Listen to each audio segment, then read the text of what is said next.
Hi everyone. ఇప్పుడు mango season కదా. చెట్టుకున్న మామిడికాయ పండిందా లేదా అని, దాన్ని హార్వెస్ట్ చేయాలా వద్దా అనేది ఎలా తెలుసుకోవాలో నేను ఇప్పుడు చూపిస్తాను. చూడండి, నేను జస్ట్ ఇప్పుడే హార్వెస్ట్ చేశాను ఒక మ్యాంగో. ఇది మనము ఈ హార్వెస్ట్ చేసిన తర్వాత ఇక్కడ మనం మ్యాంగోస్కి కొన్నిటికి ఇలా వాటర్ లాగా వస్తుంటుంది కదా. వాటర్ లాగా వస్తే అది కచ్చగా ఉన్నట్టు, వాటర్ లాగా రాకుంటే అది పండినట్టే. అంటే ఇప్పుడు 1-2 డేస్లో పండుతుంది అన్నట్టు.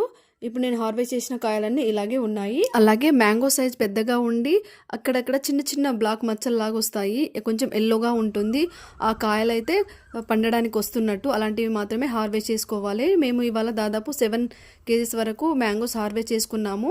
అవన్నీ పండడానికి వచ్చినాయి. ఇప్పుడు నేను తెంపిన మ్యాంగో లోపల సైడ్ ఇలాగా ఉంది చూడండి, పండింది కదా. ఇప్పుడు తినడానికి ఈజీగా ఉంటుంది. ఈ మ్యాంగోస్ కనిపిస్తున్నాయి కదా, ఈ మ్యాంగో నేమ్ ఏంటో తెలిస్తే కామెంట్ బాక్స్ లో కామెంట్ చేయండి. అలాగే మీకు మ్యాంగోస్ అంటే ఇష్టమే అయితే కామెంట్ బాక్స్ లో కామెంట్ చేయండి. ఈ మ్యాంగోస్ అన్ని ఆర్గానిక్ మ్యాంగోసే, అలాగే ఆర్గానిక్ గా పండిన మ్యాంగోసే. ఈ వీడియోని లైక్ చేయండి, అలాగే కామెంట్ చేయండి, సబ్స్క్రైబ్ చేసుకోండి, షేర్ చేయండి.